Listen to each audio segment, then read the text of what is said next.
Alright, welcome back to Let's Play Star Control 3. We have to wait around for something, so this is what I'm going to be doing. It's not really anything we can do. We've got a lot of fuel and stuff, but obviously we can still use more. Let's mess with the mines here a little bit.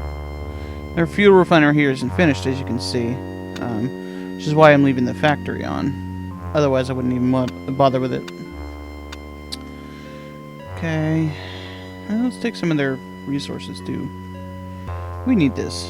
Just leave them some, because it's used to build things and stuff. So, all right. Come on, game. There's the fuel refinery, and there's still got another thing left to build. Oh, there we go. Although the impetus that drives us to meet with you is rooted in sadness, I am glad for the opportunity to speak with you again. Just seeing you fills me with happiness. Grody old, these guys. Why, yes, I have come to discuss the Ultron with you. Have you attuned yourself to the flow of time? How can this be? Yeah, logical deduction. I forget how startlingly intuitive humans can be. Back to the subject at hand. The Utwig are advanced beings, Shining One, but they are paralyzed by the loss of their Ultron. You must find it and return it to them. No duh. The Utwig have become very dependent upon the Ultron. Can you imagine holding your god in your hands and then having it wrested from you? I suppose that's a good point. No, the Ultron was stolen. We do not know by whom. We cannot detect the location of the Ultron, but there exists a race that can, the Vck. The Ultron continuously emanates psychic waves that the Vck can detect. Yeah, why did they tell me? The Vck must be guided to meditate on the Ultron. Makes sense.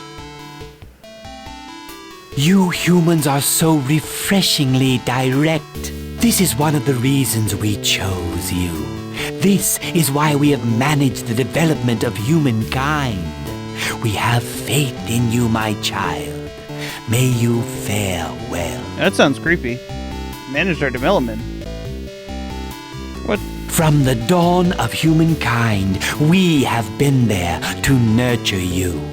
You have painted our pictures on cave walls, told tales about our mysterious exploits, erected standing stones and pyramids for us. We have tested your species to understand your development and brought you to the pinnacle of instinct and reason that you are today. But I must tread carefully. You are not ready for everything, and I fear that you would not understand. What? To call our interactions with your kind merely experiments would be much too simple. Let us just say that we have a vested interest in your development. You are one of our extended family, just as other sentients in other dimensions have their extended families. We are proud of you as you would be of your children, and someday, well, I have said too much already. We saw potential in your race that spoke of greatness, and we wanted to give you the chance to meet that potential. Well, you can't argue with the results, can you? I mean, just look at you. You are superb. You are a pinnacle of accomplishment. My child, the galaxy is full of dangers, as you have seen. Without a wise race to act as careful caretaker, you would succumb to these crafty and hidden dangers. Speaking of... You are very wise, child. To speak more of this would put your entire race at risk. Knowing too much too soon is as dangerous as knowing too little. I wish you much speed and wisdom. Do not let your doubts and misgivings cloud your reason. The Erelu only wish to aid and protect you. Ugh, I hate those guys. Sir, League news broadcasts report that the Spathi race has defected from the League of Sentient Races, accusing the League of unsound practices. They say they were pressured into defecting. What? No way! Oh man, I like this Spathi. ICOM offline. In a mass exodus, the Spathi abruptly leave the League to join the Crux.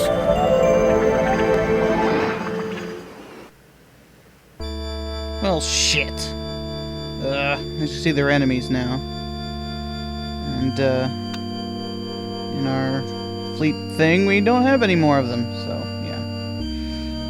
That's just great. Great. Okay. Let's go, well, let's go talk to them. Goshen. I could turn on the thing, but that would be cheating. Goshen. But it's really obvious, and I just keep missing it. Alright, time to type it in. Oh, there it is. Right in the middle of the screen. Alright. As you can see, the lights are kind of brighter on the ones that I've discovered. As you can see, their planets are also red, so that means they're enemies. But, they don't necessarily attack us, as all the other Crux haven't attacked us when we went to their planets. Hello? No one is here right now? I myself am an automated answering system. I don't think so. Niftywan? Who is Niftywan? This you, man. Oh dear.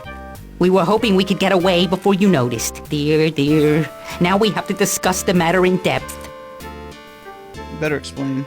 Okay, Or not. but you have to promise not to get mad. Okay? Never mind. You don't have to promise anything. Okay, Captain? I'll give it to you straight. We're leaving the League to join the Crux. Don't hate me! Why? Well, we had to. They threatened us. What? We can threaten you too. No, you can't. You have League rules to uphold. You are too good and kind-hearted to hurt your little friends, the Spathi. Besides, the League will panic if you start threatening League members. Like those lobster guys I killed. Yeah. Threaten him anyway. Yeah, smoosh. Yeah. We are amazed. We had bet you wouldn't even threaten us. Captain, we know you won't carry out any such threats. And even if you did, your heart is just not in mutilation and torture. You just couldn't torture as painfully as the Crux. We'll let the Urquan do it. No. Yes! Now you understand. You do? Great. Bye. Hey, wait, what? Oh.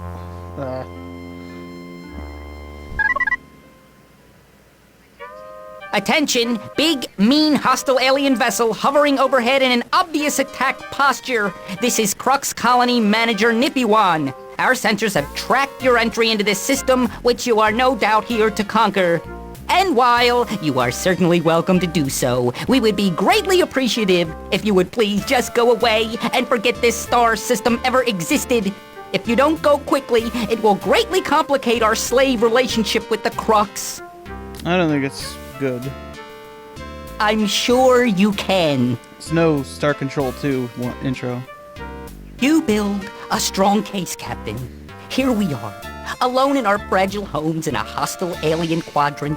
Above me, you hover in orbit encrusted with beam guns, bristling with explosive ordnance, plasmoid torpedoes, chain guns, laser sabers, acid blood, ion grenades, clubs with big rusty nails through them, cluster mines, barbed wire, fissionable material, and other more dreadful weapons. So, I ask myself, is it judicious for us to deny the offer and remain huddled here, as vulnerable as motlings on a skillet? No! I answer myself, join the League! The captain is honorable and good. But then, a wicked voice whispers, beware, the human is tricking you. If you join him, you will die alone in the cold of space. And for reasons beyond my understanding, Captain, this voice overwhelms the other, and so I must remain here, largely against my will. Oh, the Spathy. Okay. If we threaten to attack them... Please don't attack us! We'll tell you whatever you want to know. The Crux members are really afraid of your precursor vessel. We'd better stop talking now. Come back later, and maybe we can talk some more. Okay, I had a huge lag spike there, so I just cut it. And, yeah. So let's, talk to this some more. They say the same thing every time, but you can get a lot of information about the Crux from them. We found out that the Doogs are not a voluntary member of the Crux. They are actually enslaved in an elaborate scheme that takes advantage of their good-hearted, guileless nature. The Ploxis tricked the Doogs into working for the Crux by secretly directing the Katang to attack the Doogs' richest worlds. The Doogs paid the Ploxis to broker a truce between the Katang and the Doogs, but not before the Doogs' food supplies were destroyed. To prevent starvation, the Ploxis sold the Doogs emergency rations at ludicrously inflated prices with outrageous interest. The Doogs are required to work for the Crux until the Doogs pay off their debt. But here's the clever part. The Ploxis orchestrated an elaborate company store price-fixing scam so that the longer the Doogs work for the Crux, the deeper in debt they get. Because the Doogs are required to buy all their colonizing materials from the Crux, they actually accumulate debt faster than they pay it off. Adding insult to injury, something we are very familiar with, the Doogs also have to pay annual protection dues to be a member of the Crux. Right now, the Doogs not only owe a lifetime of labor for all existing Doogs, but they now owe the labor of their progeny. In another few years, they will owe the labor of their grandchildren. Clever, huh? I'd better leave now. Don't tell anyone I told you this. So that explains the Duke's situation. If anything, the Spathy are more useful to us in the Crux than with us. We were having a casual chat with some Katang the other day during a friendly game of Spathy Ball, also known as see how many places we can make the Spathy's limbs bustify in, when the subject came around to declare Contler. "Oh, mighty feud, Katang?" I asked in my most friendly manner. "Can you kindly lift your hobnailed boot heel off my throat?" "Little squishy thing," the Katang replied with a merry chuckle. "Katang will let you continue to existify if you agree to be under a debt of honor, like the clarification, the clack, At which point, another of the Katang warrior's chums gave him a playful blast with a shoulder-mounted ion cannon, which sent him sprawling and leaking radioactive compounds from his armor. "Ha ha," The chum said cheerfully. "Anyone who is not stupid knows that little spaffy are not honorificatory. The Claire-Kunkles only fall for debt of honor trick because of their honorifications. Stupid." Whereupon, the first Katang promptly suspended the game of Spathy Ball and proceeded to play Bounce the Plasma Grenade off the chum's power armor. I took advantage of the opportunity to vacate the chamber and only received second-degree burns on my posterior flanks. Does this help?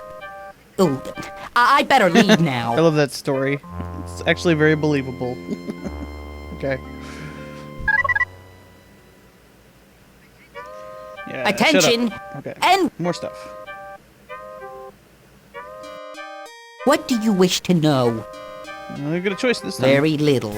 Some Crux members secretly hope that you succeed in stabilizing the fabric of space, because the Dtac Pack are at a loss. Some of the Ploxes secretly hope the Crux don't destroy you too early. Oh dear. We have to stop talking now. Okay.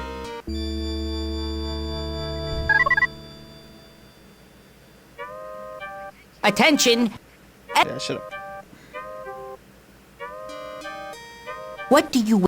Alright. We are terrified to even go near the Harika. They could swallow a little spathy whole, which would be a mercy given those fangs like jagged razor wire. But then we would be digested alive by the potent Harika gastric juices which can break down small rocks. Lag spike. So we stay away from any references to them. However, we did hear the Dtac Pack bragging that they are proud of their work making the Harika sick. They said they manufactured the disease and spread it on Harika and Yorn planets. They call it the X-Chagger Plague, and they are very proud of it. They boast about it a lot. For unemotional machines, they sure are vain. Oh, we better stop talking now. Okay, so that's a lot of useful information. As you can see, we can't go to their planets anymore getting fuel or anything, but yeah. Let's go do something else. Okay. So, what should we do now? Well, we could go talk to the Pkunk. Yeah, let's go talk to the Pkunk. Up here. See about that Ultron. Let's put some dudes on our ship. Forgot it was low. Alright. Birdman. I am filled with love at the sight of you. Perhaps we can converse together, or just coexist for a few special moments. No. How may I enlighten you at this moment, Captain? This is with the Ultron. We do? Well, the very question produces vibrations. A wave of cosmic bliss enters me from my lower pedal talons and runs along my hollow bones, imparting many messages to me as it travels upwards and departs my body through my vestigial pin feathers. It brings me the following footnotes from the Akashic records. Space is both curved and not curved. The Ultron is in orbit over Arato 6. And your smile delights us sprite-like interdimensional travelers. So smile, darn you, smile! Arato 6, huh? We could ask her these other questions. I'm gonna ask him. I don't think we could before. Although some believe that we Pkunk are the precursors, we always shake our heads in that delightful way that makes our necks feel such a nice stretch and say, if we were the precursors, wouldn't we know about it? Though perhaps the precursors were our spiritual forebears, we still feel the ripple of their greatness on the celestial winds. The precursors became sufficiently enlightened to know that all their great creations did not bring them salvation, and progressed to another configuration of being. Okay. We have never met them, but I have a vision of them. I see these eternally dark voids emerge from a dimension beyond dimensions to feed upon us all, and leave the cosmos devastated. I see you standing at the hub of an endlessly revolving wheel of light. Each light is a... That's the same thing as they said before. Okay. Let's get out of here. Stupid Pkunk. Okay, let's, let's go check out that, yeah. Arato. No! Out of the way. Okay, there we go. Ooh, look. Green guys. Let's go check it out. Maybe it's new dudes. Stole the Ultron. Or maybe...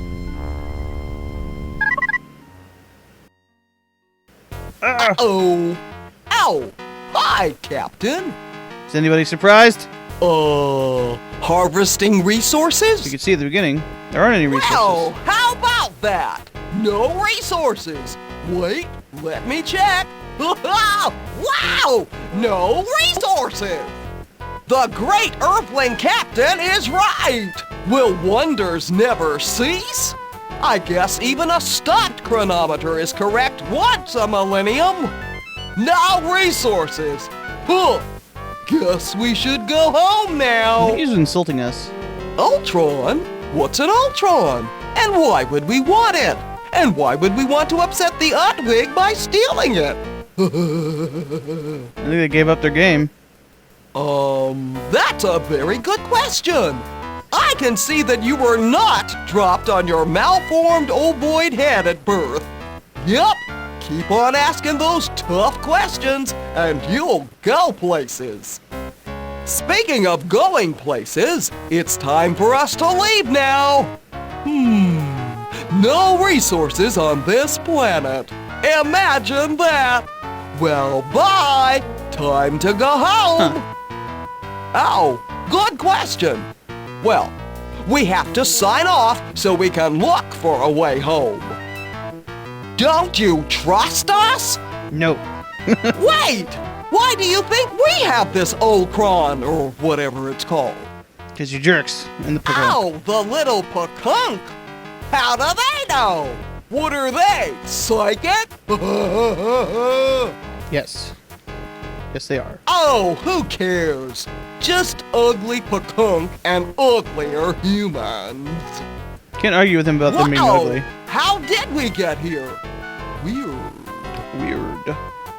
Never! Slander! Go away! Or we'll never forgive you for such ugly words, you tuskless smooth skin! Working in more insults here. That doesn't matter!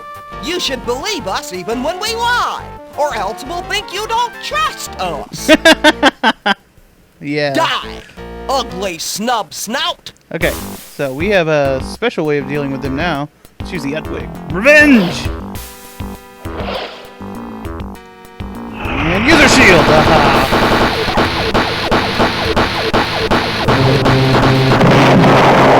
Easy peasy.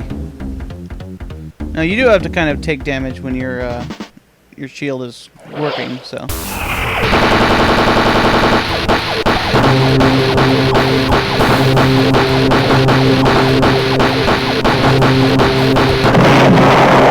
It's like space bumper cars. Yeah. Not that hard. We actually just have to sit here and wait a second. Because we can't... Like, we look at the planet, there's the Ultron's not here. So we just have to wait a second, turn the speed up. And, yeah. There we go.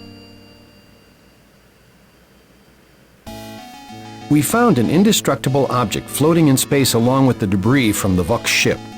From the energy signature, we'd say it's the Ultron, but it looks different. Huh. It appears that the Vcks have tampered with it and found a way to sabotage It's it. indestructible. How could they sabotage it? Whatever you say, sir. Okay. So, let's get rid of that. Where should we go now? Well, let's go, talk to the... Okay. Let's go talk to the Vcks. Yep. See if what story they come up with this time. Captain! Shut up. Please! Why, there must be some mistake. No, man.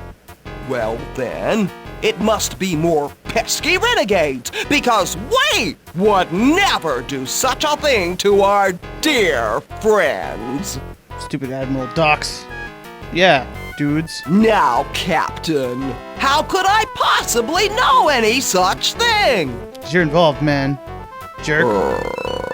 Are you questioning my leadership? Yes. Really, Captain? My honor is impugned. You have maligned me and I am deeply hurt. I thought we had built some trust between us, different though we may be. But no! I perceive now the same bigotry and misunderstanding which brought our two species to war once before. We will resign from the League if you keep accusing us and saying such horrible things about us. Now, why do they want to leave? Because we'll just leave them here. They'll get eaten. We Vox will prevail. You'll see. Now then, is there anything else? That actually sounded like a threat. Later. Okay. So that's pretty much all I want to do for now. We wrapped it up a little bit, so yeah. You can see Vex Renegades here, so I'll see you next time on Let's Play Star Control 3.